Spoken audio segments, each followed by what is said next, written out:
Welcome to Progressive Talk. This is episode number 10. Can you believe that, Dave?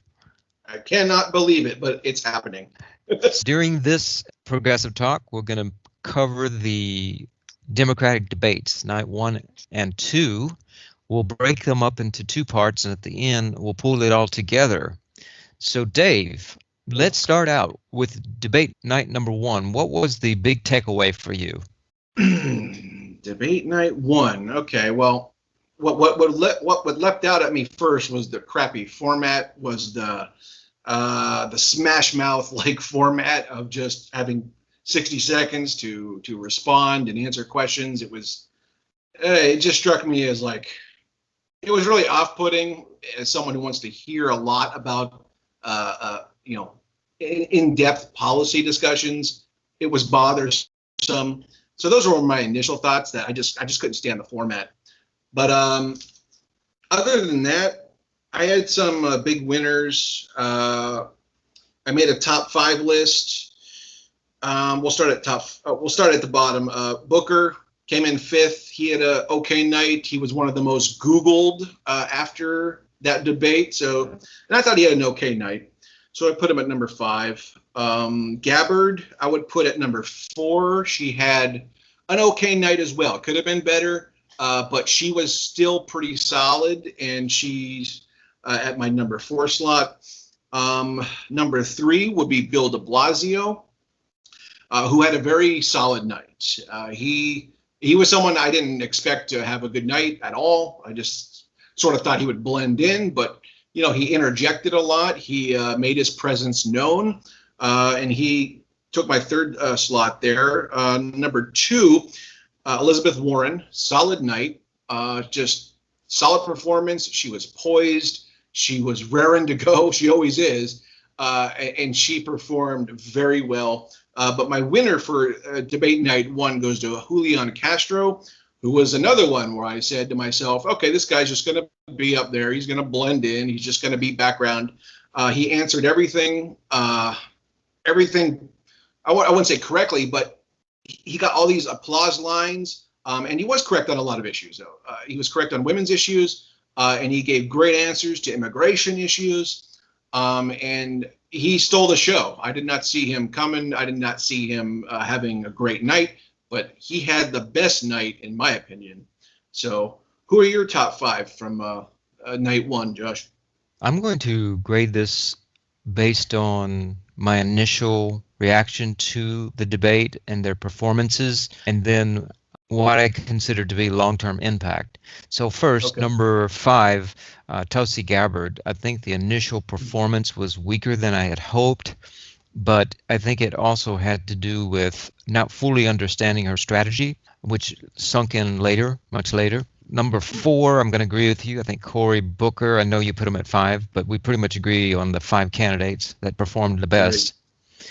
Number 3, I agree with you, Bill de Blasio. And then I'm just going to switch up Julian Castro with Elizabeth Warren.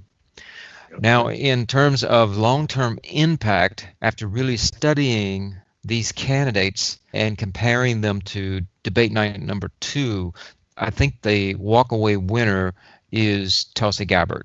And we'll explain later here, but I would say that the walk-away winners really were Julian Castro, Tulsi Gabbard, and maybe 3rd was Elizabeth Warren. But I would put in the end, the one that really stood out would be Tulsi Gabbard. Initially, I was a little thrown off because she did not answer a question when she was asked about women's rights. Her first one. Right, in her first one. Yep. So she opened up what appeared to be she was nervous. She was a little stiff. Our initial impulse was to say, answer the dang question. Instead, she went for her, anti-regime change message, going up against the military-industrial complex message. And had that been it, then I would have been kept at her at number 5. But long-term impact, because she did keep that message consistent, and then what she did with Tim Ryan, tore him a new one, she was clearly the winner from that night in the long term, I believe. What are your thoughts in terms of not just the performance, but the long-term impact? Well, I'll stick with Tulsi Gabbard. I thought, that first question, it was so cringe. Like, I cringed when she completely dodged it. I was like taken aback, like, oh my God, did that just happen? And I was trying to get inside her head why she did that. Was that like a strategy where she's like, okay, if I don't get to say anything at all, I'm going to make sure I say where I'm at with regime change wars and the rest of my agenda, no matter what they ask me. I was really trying to figure that one out. But it registered as cringe to me. And I saw other centrist centrist Democrats doing that too, where they were just openly dodging questions. And I thought it was a bad look on her. But like you said, she's going to have staying power. She's going to have a lasting impact because she's so different. Like her message is unlike anybody's up there, and the importance of it is the same. It's just, I think she's going to be around for a long time. I really see Elizabeth Warren being around for a long time. I see Julian Castro sticking around for one or two more if he doesn't go deeper than his night one performance. And I see de Blasio drifting off. I see Cory Booker dropping out. But yeah, my three is your three. Gabbard, Castro, and Warren will have staying power for the next couple debates. Agreed. Just touching on that a little more about Tulsi Gabbard. I agree with you. I think that the initial reaction most people would have to her strategy would be cringy, but ultimately, I think that I feel like she was doing this purposely, like you said, that she knew she had to get the message out there. She needed to take one opportunity that she thought maybe she would get. And, that's good on her, I think, ultimately. And then she followed up with, continuing in that theme, and then went overdrive with Tim Ryan. And so she closed off strongly. That, to me, made the deal complete. And one more note on that. When Tulsi Gabbard was on Bill Maher, and this kind of relates to what she did there, every time she was talking to Bill Maher, she would reframe his questions. She would guide the conversation. And I'm just like, whoa, she just tried to do that there in her opening statement. So she really likes to control the narrative, and just making it up out of thin air if there isn't one, she just plants a flag down. What do you think? Yeah, absolutely. Although I would rephrase it to shifting the narrative, because certainly mainstream media likes to control the narrative. There you go. So it's just a battle of ideas, and her ideas to me are far superior and better for America. And I was also going to say that if you have a certain flow going on that is dominating, such as the mainstream media was putting out a certain message, that they wanted to put forth, which is the establishment message, then how do you disrupt that? Well, you disrupt it by doing something unusual, unexpected. And that's exactly what Tulsi Gabbard did. Initially, it was cringy, but yeah, I'm starting to understand her motivations for that. Mm-hmm. Okay, so do you have any other comments regarding night one? Do you want to move on to night two? Yeah, I mean, let me just see here. Klobuchar, she was kind of like background. I didn't really get too much off Klobuchar. Inslee, same thing. Even though his flagship proposal is pretty awesome, like he's someone who will like drop out soon, and I just don't see him sticking around. Beto blew it. He just totally blew it. What do you think about Beto? Yeah, absolutely. I think that his interchange between Julian Castro and himself, that pretty much ended it for him, because especially there was a moment when he decided he was going to speak Spanish that was extremely cringy and just place and awkward and weird. He was stiff and wooden. He was defensive most of the night. He didn't offer anything that was unique or unusual, like his Medicare for America. He didn't even know how to answer that fully. Yep. Him just standing up against or right next to or near Castro, just between the two, it was clear Castro was the superior candidate. As far as Klobuchar, she just was sleepy. She didn't look like she wanted to be there. She even looked a little sad, kind of drained. Inslee, I was a little disappointed with his performance as well. He couldn't really seem to distinguish himself with his flagship program. It just was flat. Who's the last one? There was one other candidate. He was Ryan? just Tim Ryan. Yeah, of course we know what happened to him. He started out pretty strong though, but when he met Tulsi, he just got smacked down.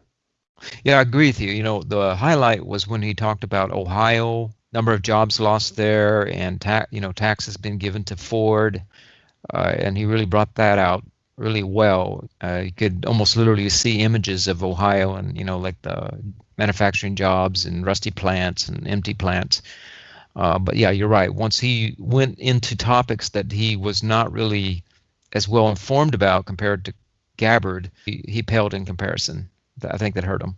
I think the last thing I'd have to say is just the moderators. Did you feel they were fair, or I know some of the timing part of it was more timeshare to Elizabeth Warren versus Gabbard. Yeah, I mean, they did go after Tulsi's past. I thought that was kind of in poor taste, but I mean, I guess it is. I mean, were they really talking about anyone else's past up there, like in depth? No, they picked Tulsi, and they picked. I don't know how I feel about that. But I love her answer. Her answer was great. That she's owned up to it and she's moved on, and it was just a great answer. And her voting record reflects her stance in the LGBT plus community. So it still worked out. Like Tulsi Gabbard still shined in that moment, even though they tried to bring up something nefarious from her past. But other than that, that's the only thing that sticks out. Yeah, I agree. All of her answers were very strong, and it was just a question of how much time she was given, as well as how much time she made for herself. I think were probably the biggest concerns people had, and then her opening, which again we talked about earlier. But otherwise, when she was asked a question, she provided a very strong answer. All right. Should we move on to night 2? Yeah, I think that's good for night 1. Okay. So for night 2, what was your general takeaway that night? Oh, man. It was action. It was action-packed. Oh, my God. Let's see here. I don't know. I thought Bernie did great. I think Biden did horrible. I think Buttigieg did okay. Gillibrand did okay. Yang. Oh, poor Andrew Yang. We're gonna have to talk about Andrew Yang here. Hickenlooper, yeah, no one cares. Michael Bennet, no one cares. Swalwell didn't do good. Marianne, I thought she had a bad to moderate night. People are saying she was a winner. Kim Iverson was saying she won. I heard a couple other people say she had a good night, and I'm just like, I don't agree with that. But let me see who were my top winners. Kamala Harris. Yeah, Kamala Harris is number 1. She went after Joe Biden, and it paid off. She shined the brightest that night. I would say Bernie probably had the second slot. And then I would say Pete Buttigieg had the third spot there. And Gillibrand, she would probably be number 4. I thought Gillibrand had a good showing. Within the context of that night, she did really good. She came out very progressive language, very populist language. She was poised. She was looking for a fight. She was looking to interject, and she did pretty good for herself. And let's see, who would I give in the 5th spot? I might give Marianne the 5th spot just to be a little generous here. But I didn't think he had a great night at all. Who's your top 5 for night 2? Pretty much agree with everything you just said. Number 1 clearly was Harris. Right. She took a big chance at it. She risked everything. She pretty much played her card, a trump card, really, I think. Being a prosecutor and how she can be driven and hard and get to the core of the matter. I mean, she really played that out well. She would have gotten an Academy Award if she had been acting. And she really hit Joe Biden at the kneecaps, and he didn't really know how to get up or recover. Yep. Second place, I would say that Everyone else compared to Kamala Harris were fairly weak. I would say second place was either Bernie Sanders. Yeah, probably Pete Buttigieg. I say Pete Buttigieg because I think that he knew his campaign was sinking, and because of what's going on in South Bend, but able to walk away salvaging his campaign and to stay afloat. Where he goes from here, who knows? As far as Bernie Sanders, I think that he gave a couple of strong answers, particularly when he was contrasting himself to Joe Biden's record with Iraq and the War Powers Act. His ending was pretty good. Everyone else, I mean, just really, they just didn't perform well. I agree with you. Like, I think Gillibrand did fairly well. I don't think she did anything unusually good, or like she didn't blow anyone away. I think one of her problems is she doesn't really have a flagship program, and I think she could make this whole getting money out of politics, even though it's stolen from Sanders, which is everybody else except for Yang is doing, and Marianne Williamson probably is stealing from Bernie anyway. So if she's going to take one, she should go ahead and take that one. Right. I think Bennett did okay. Andrew Yang, when he was asked a question, he got the least amount of time. Right. He did well, but other than that, he didn't take opportunities. Some say his mic was turned off. What do you think about that? Yeah, it seems like we're going to have to talk about this because and Marianne Williamson said the same thing in an article. So there's two candidates who are having the same story. I think there's a combination with Yang. Like, I don't know if he was interjecting enough that combination with the mic being, not present. I think that there was two things there merging. I think he might have thought it was going to be more civil. When you think of a debate, you think of civility. You think of, you get called on. There's a question and answer. Everyone's quiet. Everyone's listening. But it wasn't like that. It was like a street fight up there, and you can tell it threw him off a little bit. But yeah, there seems to be almost conspiracy theories going around now that Andrew Yang and Marianne Williamson's mics were off part of the time. So that's very interesting. But I'd like to see Andrew Yang show up in July with a new strategy and hopefully a working mic. Yeah, agree. Unfortunately, I think that is now going to start potentially shown to be his Achilles heel if he's not careful, that he might come across as naive, not ready for politics, wet behind the ears. Even as his supporters, we should have known better to even expect the mainstream media would have treated him fairly, or Marianne Williamson, or even Bernie Sanders. And of course, those three were the ones that were treated the least fairly, along with Tulsi Gabbard in night one.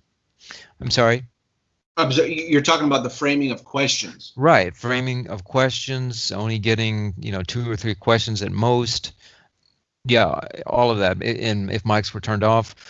Number one, I think that he's got to be careful not to complain when things don't go his way. It's, as that saying goes, if you get lemons, make lemon juice, because he's got to show he can excel in a very difficult situation. And he doesn't come across as he's blaming people for his failures, and that he's naive about what he's getting himself into. So he's got to show leadership and being assertive. In that situation comes up again, he needs to figure out how to make it very clear that his mic's not working and call it out. It seems to be, I mean, hey, whatever happens now, I mean, it seems to be working out for him because it's generating so much press in mainstream media. It's like Marianne Williamson and Andrew Yang are benefiting from this debacle or would-be debacle. It's actually working out in their favor. So that's kind of cool as a side note. Absolutely. So they're definitely getting more exposure, and his Twitter is blowing up, as is Marianne Williamson getting some gain in her Twitter, and Gabbard. However, I just want to caution people to not necessarily translate that to mean he's getting votes. I know a lot of people are supporting him because they feel like he was unfairly treated. Some people are doing it because they've heard about his contest. Some people are just generally interested in UBI, and that's about it. So we just have to be careful how we translate this. Certainly, I think it's some degree of momentum, but we just don't want to overestimate it. Exactly. So who do you think had the worst night? Who are your top or your bottom three from night two? Who would you put in your top bottom three? I'm going to say at the very bottom would have been Swalwell. He was complaining Okay. too much about, this whole idea of passing the torch. Just came across a little identitarian and ageism. I would say that Hickenlooper, he kept saying socialism, socialism. That's pretty much all I could take away from him. Third is kind of difficult. Maybe Biden. Yeah. What do you think? Yeah, my bottom three would probably be Eric Swalwell. He tried going after Bernie, I think. Didn't he try to go after Bernie? Yeah, he went after both Biden and Bernie. Yeah. Right. Okay. Yeah. So I It was appreciate the one about the taking stabs. gun control where he was framing Bernie, about something to do with some bill back in 2000s or 90s, and he was Yeah. framing him incorrectly. Yes, that was it. And yeah, it didn't land at all. And Bernie said, I have a D- rating from the NRA. And it just made Eric Swalwell look kind of silly. Hmm. So yeah, Swalwell he had one, that was his only thing. Besides, he had a crap ton of platitudes and cliches. And he had one proposal. So he was definitely at the bottom. Hickenlooper, I agree with you on Hickenlooper. That's the only thing I remember too. Him talking about socialism is bad. Socialism is bad. Socialism is bad. That's all he had to say. He had nothing else to offer. And definitely Joe Biden. Joe Biden had a very horrible turnout. Even with the Kamala Harris thing aside, I just don't think he was strong. I don't think he was prepared. And he even in one question he tried to throw it back to the moderators. It's like, who does that? When you have a time, it's precious. And he was just even like, I don't even want to talk about this anymore because it's making me look bad when he was talking about race. It's just like the guy was a disaster. Yeah, I probably overestimated his performance when I did posted my video, and underestimate Yang's performance only because it's one of those things where you, as you know, this being YouTube host, it's a balancing act between Right. protecting your candidate versus not being critical enough of them. But Right. one of the things I thought was very interesting was when Joe Biden said, "Well, I guess my time's up." Yep. I thought that was, that could almost literally turn into a historic moment. If he really does continue to tank, that will Yeah. be probably the last thing people will hear from Joe Biden. Yep. And it's just funny because he's literally running a campaign of minimized exposure, and he just revealed that sentiment right there. It's like the less I talk, the better it is for me. So Mhm. it's just he just revealed that right there for all of us, and the less Joe talks, the better off he is. So let's talk real briefly about Kamala Harris. Now, do you think that? Now, I know that when you first witness her taking down Biden, take a little glee in that because, obviously we know Bernie Sanders deserves to be the front runner, at least for now. Right. So we take some sort of like sideline, glee from that. But when it's all said and done and the dust settles, do you think that's going to be enough for her? Or do you think that when the dust settles, it's just not going to be a good picture for her? Yeah. Yeah. Like within the context of that night, she had a great night. But I think as the debates go on, her record is going to be revealed. It's going to be dissected, and the glimmer is going to start to fade from that one night early on in the debate season. So I don't see it staying. She's been polling at 6 and 7% for a reason. For the past 6 to 8 months or so, is because those people are aware of her record. So she had a great night. I'll give her that. She won the debates. I'll give her that. But as far as staying power goes, I don't see it. Once the policy substance that she's voted for and that she promotes and supports will knock her down a few pegs. Mm. Also, do you think she was too brutal on Joe Biden? No, I thought that was great. I enjoyed every minute of that. She even softened it and said, Joe, I don't believe you're a racist. but you worked with racists and helped them work on their legislation, not yours, theirs. So I reveled in that moment. That was great. He deserved that. And it was great. It was a great moment. So, okay, how about Marianne Williamson? Do you think that most of her growth and attention and support is related to her history of being a spiritualist, guru, writer, book writer, and people are just sort of fascinated with that and making her into memes and making fun of her? Or do you think it's more substantive growth? Yeah, unfortunately, it's not the latter. I have the feeling that she's going to become a meme, and it's just for fun and games for the internet, and she's going to be hated on and just made fun of. And if she wants to minimize that, I know she can't get rid of it. No one can, but she can minimize that if she starts boning up her policy substance and starts winning people over that way, because she's getting a lot of attention. But it's not the attention that that's conducive to growth in a positive way.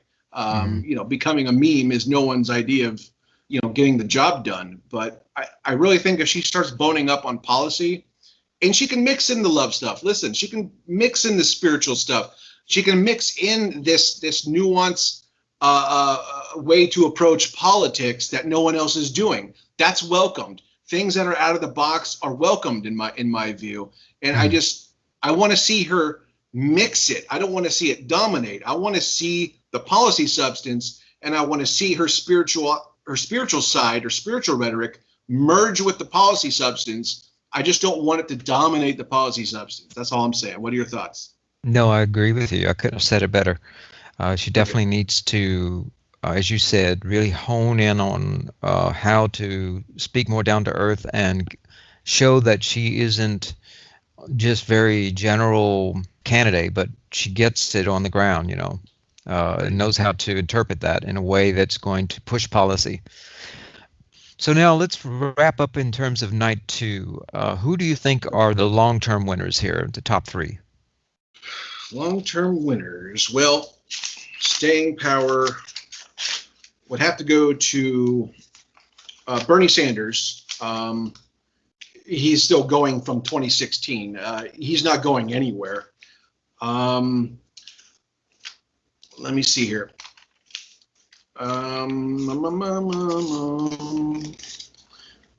Buttigieg, I think Buttigieg is going to be around for a while. Okay. I think he did have a nice save. Like, he just came clean about his what's going on in Indiana with the police department. He just came clean and just say he screwed up, and I thought that might have saved his campaign. So I think I see Buttigieg sticking around a while, and Bernie and Harris. I see those 3 with the most staying power going into the debates in July. How about you? I agree, although I don't think Biden's going to go out quite as quickly as we would hope he will. I think he'll have, a more gentle sloping down. And I think the other one that I think is more like a gray horse, I wouldn't call her a dark horse, would be Gillibrand. Okay. Yeah, I remember you called. That was your dark horse last week, and she did pretty good. She got my attention. Yep. Okay, so let's compare. Let's go ahead and amalgamate the night 1 and night 2 and come up with a, say, top 5 performances. How would you rate all of the candidates across the 2 nights? Wow. Across the 2 nights. Let's see.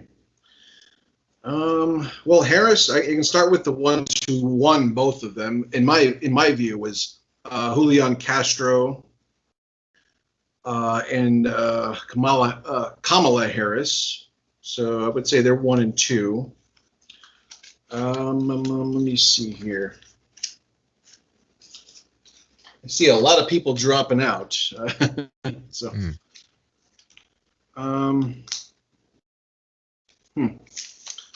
Piecing this together right now, so just give me a second. So let's think of this in terms of performance, and then we'll think of it in terms of the 3 or 4 candidates we think who's going to be long term. So in terms of performance so far, you would say Kamala Harris and Julian Castro. Yes. So far, I got Castro, Harris, Buttigieg, Warren, and I would say Sanders would be the fifth one. Okay. Now, in terms of performance, I think I agree. Harris, Castro, Sanders, I think de Blasio, and we're just talking in terms of performance, not long-term impact or staying power. Right. Yeah, he had a great. And then, tough one. I almost would say Elizabeth Warren. Go ahead and give her that one. Now, staying power, who would you pick? Say top three or five, however you want to do it. Okay, so I think Warren and Sanders are in till the bitter end. Yeah, because now I'm thinking about Harris and Buttigieg. Which one's going to last out of there? I don't think Castro will be around. I think, like I said, he had a good debate, and then he's going to drift off. So Warren, Sanders, and Buttigieg. If I had to pick Harris over Buttigieg, no, out of those two, I would pick Buttigieg over Harris. Okay. So Buttigieg, Warren, and Sanders will have they'll be there till the end. Okay. And how about Biden? Do you think that he's going to be to the end, or is it going to come a point where he'll just decide to go ahead and drop out? I think what you were alluding to, like Biden is just kind of going to wither. Like he's technically the front runner, so it's going to take him a little bit to die out in the polls and and his fundraisers to all back out. So he might be around till the end for all we know. But I think he's going to wither. He's going to fall in the polls, and he might be there till the end, but he might not. He's on a downward spiral already. Okay. All right. So any others you think is going to be to the end or have long legs? Yeah. Well, I hope Andrew Yang is, but I don't know. I really just don't know. After only one debate performance, it's going to be hard to tell. He has this funding in. He has his funding in though for 3. So he's had one of 3. That's to be continued. But let me see. Yeah, Tulsi. I think Tulsi is going to pick up traction, and she will have staying power along with this pack of Buttigieg, Warren, Sanders, and Biden. So I think Tulsi Gabbard would round that out nicely. What about you?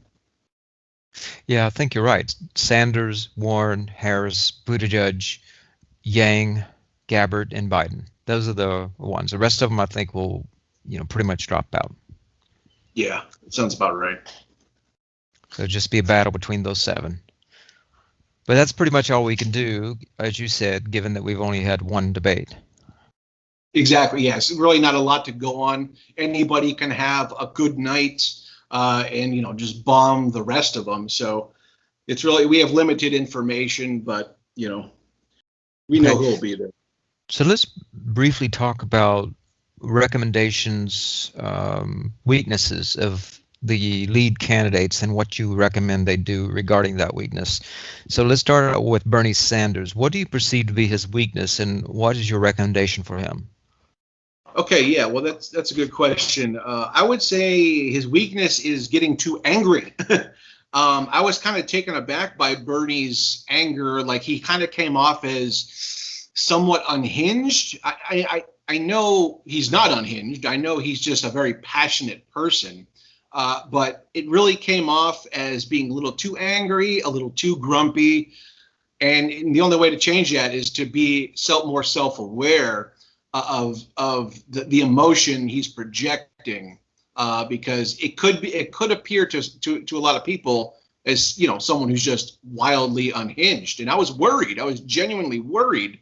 I'm like, oh my God, Bernie, take it down a notch. Okay, so it's like he just needs to be more self-aware about the emotion he projects. Okay, I think he's going to have to show that he is the real deal and the other are fake. If he can pull that off, I think he will have a very high chance of getting the nomination. I also think he needs to tone down on the Trump rhetoric, calling him out racist and all that stuff. I don't think that will be very appealing or go over well. As you said, it might project he's a bit cantankerous. There's got to be a fine line where he shows righteous indignation versus being Sure. cantankerous, and just, mean old, man, Mhm. Okay, so how about Marianne Williamson? I know at this point we don't think that she has much of an opportunity to make of what she has going for her at this point, but what would you say she can do?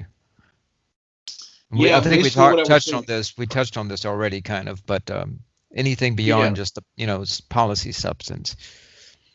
yeah. Once again, it's what I did say earlier is her merging her spirituality, life, and angles, and you know have that merge with her policy substance. And she talks about love a lot, and you can create policy out of love. I think that's very plausible. So it's like she can merge that if she can find a balance between her spirituality and policy, um, without the spirituality overtaking, and it becomes a big platitude and cliche festival. You know, she's going to do great, but she has to learn how to balance her policy and her spirituality. Yeah, I agree. And then Tulsi Gabbard. Tulsi, let's see. She did so many things right. Nothing's even jumping out about me. Do you have a criticism of Tulsi? I think just mainly if she's going to talk domestic policy, that it not be a sideline, sort of like a side dish, but it be the Okay. more main course, that she lead in with policy and make it that. Not everything has to be, tied into foreign policy or military industrial complex. And that she just speak out a little more during the debates. I don't think she needs to do much more speaking out, just a tad bit more, because when she does speak, it's very substantive and very strong. Okay, yeah. That's a good point about her domestic policy, which she should be talking about more. I would like to see that balanced out as well. Because she's very married to her flagship proposal of ending wasteful regime change wars, which is great. I love it. We need to hear more about it. But what about the domestic agenda? And she has a good domestic agenda. She has a progressive voting record going back to 2012. Let's hear about it. Let's hear about what she's voted for on the domestic front. It would just help balance it out. Absolutely. All right, and then lastly, Andrew Yang. What can he do to improve his chances of nabbing the nomination? Yeah, I think it might just come down to interjecting. I know there was a Mike debacle about interjecting. Like he said, he was trying to interject, and I'll give him the benefit of the doubt there. But definitely interjecting more. Anyways, I still want to stay towards that because I notice he is a little bit more mild mannered person. You can tell he's more humble and he's more polite, and that's his disposition, and it's great, and we love him for that, and there's nothing wrong with that. But in this debate structure, it's a freaking street fight, and he's got to be more vocal and more aggressive, slightly more aggressive, and interject maybe a little bit more. What do you think? Yeah, I just changed the word aggressive to assertive. There you go. I didn't feel like he was assertive enough, and also I would say that just like Tulsi Gabbard, it's great to talk about his flagship program, Freedom Dividend, but if he doesn't talk about other great policies that he's presenting to the American people, he's going to appear thin and gimmicky. So, Okay. yeah. It really sounds like balance. I've noticed that with the last three people we've talked about. If they're not balanced, people aren't going to take them seriously, or it's going to look like, they're a one-trick pony, or they're just unbalanced, and that could be, kind of unappealing. Mm-hmm. Exactly. Right. So I think that pretty much wraps it up on the debate. Any other topics that we want to talk about before we close out? I don't think so. What do you have anything you want to talk about? I'm trying to think. Let's see. Nothing We're going into July. I don't think we really should talk about Mueller report. We can hold that off probably to a couple weeks from now. What report? What report? Mueller report, because Mueller's going to be testifying. Future, yeah.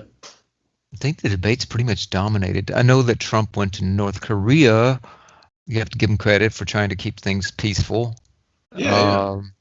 Problem is, I just think that his choice of Bolton and Pompeo really kind of gave him away. Yeah, you mean as just not being genuine about peace?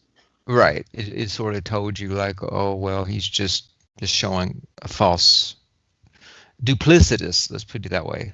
There you Just go. comes across as duplicitous. So do you want? Any final Yeah. thoughts? I think we got. I think we're covered on all bases here. Okay. All right. So Progressive Talk number 10. Thanks for joining us again. We look forward to your feedback. Any way we can make this better for you guys, let us know. Any topics that you guys would be interested in Dave and I covering and future Progressive Talks, we'd be interested in hearing from you. Dave, any last thoughts before we sign out today? Just make sure you subscribe to New Progressive Voice and make sure you subscribe to PRM. And we'll keep you going through the primaries here. We appreciate your support and thank you so much. Bye-bye. Bye.